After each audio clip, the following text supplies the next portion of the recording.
Hello, folks. Welcome to the Political Napalm, and today we're going to discuss the fact that the right-wing projection machine once again continues and rolls on like a just completely autonomous circle sphere, just rolling down an eternal hill that never ends. So, thanks to the Twitter files and their release several months ago, the right-wing led Congress has decided to investigate Twitter and find out, did Twitter and perhaps even other big tech censor stories that would have been disadvantageous to the left and would have helped the right during the campaign cycle back in 2020. There is this belief among the megasphere on the right that the censoring of the Hunter Biden story was a critical national piece of news that had people found out more about the Hunter Biden story, that they perhaps would have voted differently in 2020. It is idiotic to think that the son of anybody on a campaign who is leading a private, non-political life should have had anything to do with the politics of the person actually running for the president of the United States back in 2020. And secondly, who didn't hear about Hunter Biden's laptop back in 2020? We certainly all did. The only thing a good majority of us did not encounter was the actual pics itself, the pictures itself. I would say decent human beings avoided that, whereas people so happy to have controversy against a left candidate that they did go out and seek the pictures and the indecent material on that laptop to further prove that, yay, finally we've got a scandal we can use against the left. This must be huge. This needs to get out there. But this is a non-political entity having a private life issue, a non-political life issue that any citizen in the United States could potentially have, and we not even know about. For example, when Falwell Jr. had his dalliances become public, and the fact that he was enjoying watching his wife, to use PG terms, lay down in bed the pool boy and then go into a business partnership with him, that didn't stop anything on the right in terms of the evangelicals. They continued to support Trump. They continued to support the right wing. They continued to believe Trump was God's candidate. They continued to believe the right is religious and the left is godless, because of the people that use the church's influence over politics who shouldn't have. They were allowed to be led to the right by people like Falwell Jr. And when it came out that this was not a very religious and Christian man, and he says it in his article in Vanity Fair, forget about what we learned about him, how it says he clearly does not adhere to religious principles. He even said it in the Vanity Fair article that he's being saddled by his name and not by his actions, and he wants to lead a non-religious life. And boy howdy is he. So that scandal wasn't enough to deter people from Trump. So why should Hunter Biden's laptop deter people away from Biden?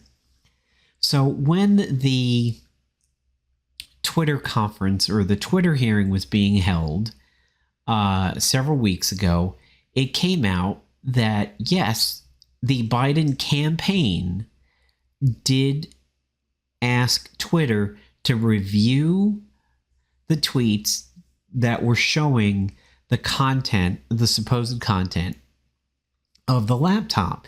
Because, in fact, what was being shown at the time, not what was being spoken about, there's a difference. What was being shown was the naked pictures. And social media has actual rules against that. Because if they didn't have rules against it, one of the most common attacks on social media at any point in time would be things like revenge porn. So that is what the campaign asked Twitter to do. Like, hey, can you look at these tweets? Can you look at these people tweeting it? They are tweeting material that Hunter Biden did not consent to. It includes naked depictions of himself and the people that he was with. And Twitter was like, yes, that is against our policy. That is against the rules clearly established. So they censored those things. They never censored the story. They simply censored the tweets that had the pictures and the videos. Well, because everything backfires on the right when they like to make a stand, and the hypocrisy knows no bounds, it came out during this Twitter hearing that the Trump White House, not a campaign, the actual White House of the United States of America, contacted Twitter and said Chrissy Teigen's tweet, where Chrissy Teigen says Trump is a bitch. Those words you can figure out yourself or Google it and find out. Can you get this removed?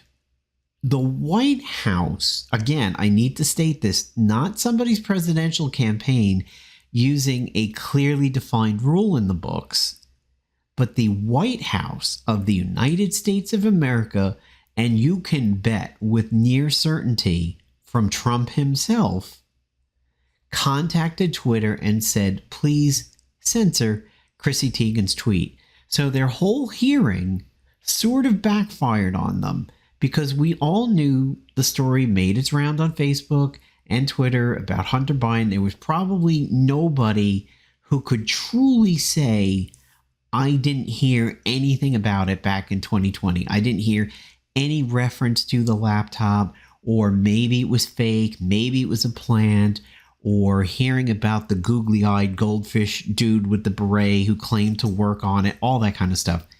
The story made the rounds. And if you get your news only from Twitter or only from Facebook or only from social media, then that's your problem and nobody else is responsible for that. You need to cast the net wider than to just read snippets on social media, Instagram, TikTok, whatever.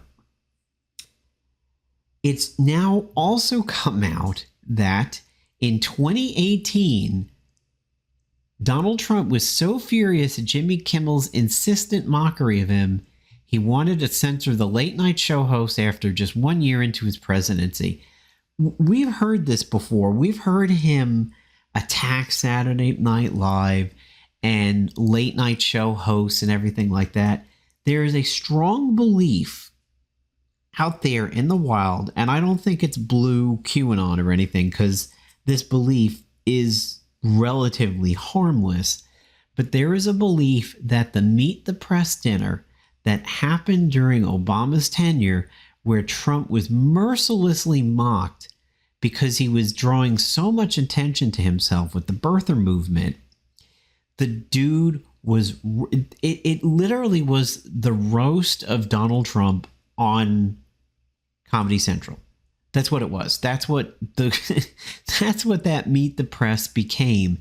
And he just sat there, stone-faced in the audience, barely moving, just maybe slightly rocking back and forth, and, at least in my opinion, barely containing the seething fury he was having at just being roasted on a spit. I mean, he was a hot dog in a 7-Eleven hot dog roller machine on that one. And there is a theory out there that this is what did it. That's when he was like, I'm going to run for president. I'm going to become president to completely spite these people who mocked me. Well, there's further proof that this is likely true when the former president directed his White House staff to call one of Disney's top executives to pressure Kimmel to dial back on the anti-Trump humor in 2018. The severity of Mr. Trump's fury was conveyed in at least 2 separate phone calls to executives at Disney, owner of ABC, which airs the Jimmy Kimmel Live show. A former Trump official said Mr. Trump felt the talk show host had been very dishonest and doing things that Trump would have once sued over in his jokes about him. I don't know to whom, but it happened. Nobody thought it was going to change anything, but the orange numpty was focused on it, so we had to do something. It was doing something mostly to say to Trump, hey, we did this, said another official. So they performed some sort of cursory thing over here, but let's take a look. The White House staff reached out to the former Disney top lobbyist, Richard Bates, who passed away in December 2020. Mr. Trump, who was abused for his abuse of power and obstruction, or he was impeached for his abuse of power and obstruction in Congress, blah, blah, blah. He is entitled, Mr. Trump said he is entitled to a revenge tour if he wins, but he would not do that. It was not the first time that his emergent Mr. Trump ordered a crackdown on those criticizing him. In 2018, Ajit Pai, God, this fucking dude, former chair of the FCC, said the agency was investigating a joke made about Trump and Vladimir Putin's relations by Late Show host Stephen Colbert. The FCC declined to move forward with it. Of course they did, because he's a whiny little snowflake. And if you want actual legal standing proof that Donald Trump is a whiny snowflake, there was a lawsuit in the books against Hillary Clinton that was made by Donald Trump for the things that Hillary was saying back then. Now that is exposed to the world what an attempted weak and ineffectual bully Donald Trump actually is, this lawsuit was dropped. And we're going to go ahead and take a look over here. Trump drops lawsuit verse. Just so you know, right there, Donald Trump was sanctioned nearly $1 million for what a judge called a frivolous lawsuit against Hillary Clinton. He's now dropping these suits because he's being shredded in the courts for wasting their time and wasting the money of people that become involved in these lawsuits. Here, Trump voluntarily drops another lawsuit against New York for the second time in 5 days. Former President Donald Trump withdrew federal lawsuit against the New York State Attorney General. It's not, I misspoke. It's not that he dropped the Hillary suit. It's that it was so frivolous and so ridiculous, and his lawyers are being sanctioned for nearly $1 million. He and his law staff are backing off because they realize the costs of it. And when you publicly lose so often, intelligent-minded people are going to begin to get the picture and realize you are a diseased pony that never gets out of the gate. So why bet on you? It's to the MAGA-sphere. They will keep believing that everything is corrupt and everything is against him, instead of realizing that he's just that weak and pathetic that the law agrees and the courts agree. It is unfortunate that you're not going to be able to reach people with this proof. You should be able to tell a Trumper and say, here are the losses this man has had. Here is him stopping more bleeding losses because he realizes the way that they're going to go.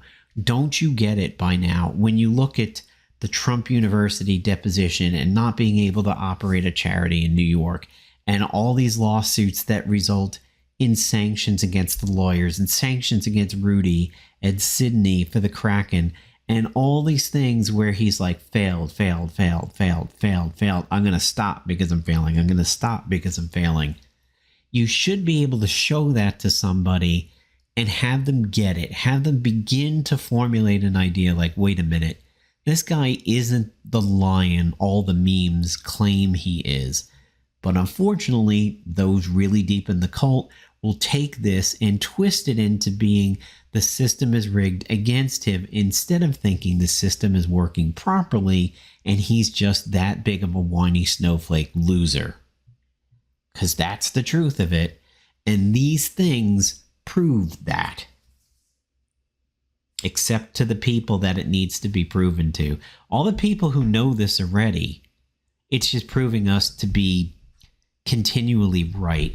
It needs to get to the people that need to be shown the truth. And I think now in 2023, it's happening more than it ever used to.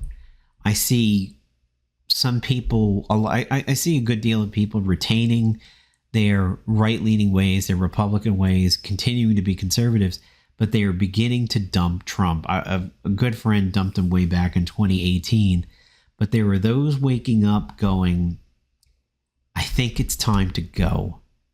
I want to stay in the House. I want to stay in the Republican House. I want to get out of the Trump attic because he needs to be in the basement with spiders and the webs in the corner and where the one light bulb barely makes the room lit up and it's just really dank and smelly down there. That's where he needs to be. So I'm getting out of the basement with him. I'm getting out of the attic where a bunch of his crap is stored, and I'm moving into a nicer room in the house. I'm going to stay in the house, but I'm getting out of those rooms. That's what needs to happen. And these failed lawsuits and these lawsuits that are being dropped need to be the things that show people. And let me tell you, Dominion going for Fox, and the way things are working out now for Fox, that's going to be a big one. And if that one doesn't do it, I don't know what will, because the proof is out there. People should be dropping Fox now as a legitimate news organization when these texts are being revealed that everybody believed that Trump, in fact, did not win. That should be what's doing it. But, okay, maybe it won't do it, but when that goes into the court and Fox loses spectacularly, that's really what should be doing it. But we'll see. And we'll be covering that when it happens. If and when it happens. Thanks for watching the episode, everybody. Peace out.